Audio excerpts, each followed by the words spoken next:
1991 সালে কুয়েতের আমির শহীদ রাষ্ট্রপতি জিয়াউর রহমানের স্মৃতি রক্ষা করতে বাংলাদেশের তৎকালীন পররাষ্ট্রমন্ত্রী আ.স.ম মোস্তাফিজুর রহমানের হাতে তুলে দেন এক বিশেষ অনুদান, প্রায় 4.25 কোটি টাকা। উদ্দেশ্য, এতিমদের জন্য দুটি আশ্রয়কেন্দ্র তৈরি করা, একটি বগুড়ায়, আরেকটি বাগেরহাটে। এই টাকা সরকারি কোষাগারে নয়, সোনালী ব্যাংকের একটি নির্দিষ্ট অ্যাকাউন্টে জমা হয়। বাগেরহাটে এতিমখানা নির্মাণ শুরু হলেও বগুড়ায় জমি কেনার পর বাকি টাকা ব্যাংকেই থেকে যায়।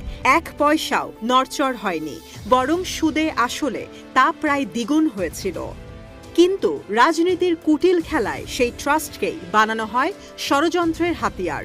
আওয়ামী লীগ সরকার দাবি করল এ টাকা ছিল প্রধানমন্ত্রীর এতিম তহবিল, অথচ বাস্তবে এমন কোনো তহবিলের অস্তিত্বই ছিল না।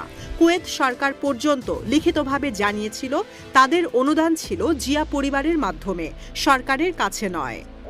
2018 সালে নিম্ন আদালতের বিচারক আখতারুজ্জামান খালেদা জিয়াকে 5 বছরের সাজা দেন।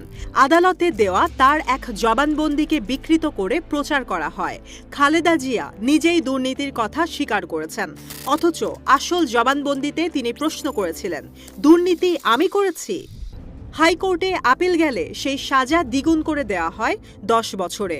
সেই রায় দেওয়া বিচারক ইনায়েতুর রহিম, যিনি ছাত্রলীগ নেতা ছিলেন, আওয়ামী লীগের অ্যাক্টিভিস্ট ছিলেন, এমনকি চিফ জাস্টিসের দরজায় লাথি মারা ও এজলাস ভাঙচুরের ঘটনাতেও যুক্ত ছিলেন, তাকেই হাসিনা পদোন্নতি দিয়ে আপিল বিভাগের বিচারক বানান। জাতিসংঘ, যুক্তরাষ্ট্র, মানবাধিকার সংস্থা সবাই লিখেছিল রিপোর্টে, খালেদা জিয়াকে রাজনৈতিকভাবে বাদ দেওয়ার জন্য এই মামলা সাজানো হয়েছিল। 2018 সালের নির্বাচনের আগে তাকে কারাগারে ঢুকিয়ে রাখা হয়, যাতে গণতন্ত্রের প্রধান প্রতিদ্বন্দ্বী ময়দান থেকে ছিটকে পড়েন। কিন্তু 2024 সালের 5 অগাস্ট ইতিহাস ঘুরে দাঁড়ায়।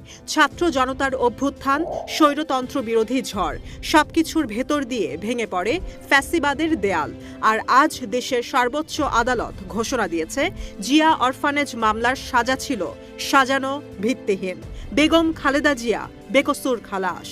প্রশ্ন কিন্তু থেকেই যায়, এত বছর অন্যায়ের শেকলে বন্দি করে 3 বারের প্রধানমন্ত্রীকে মৃত্যুর মুখে ঠেলে দিয়ে কে নেবে দায়?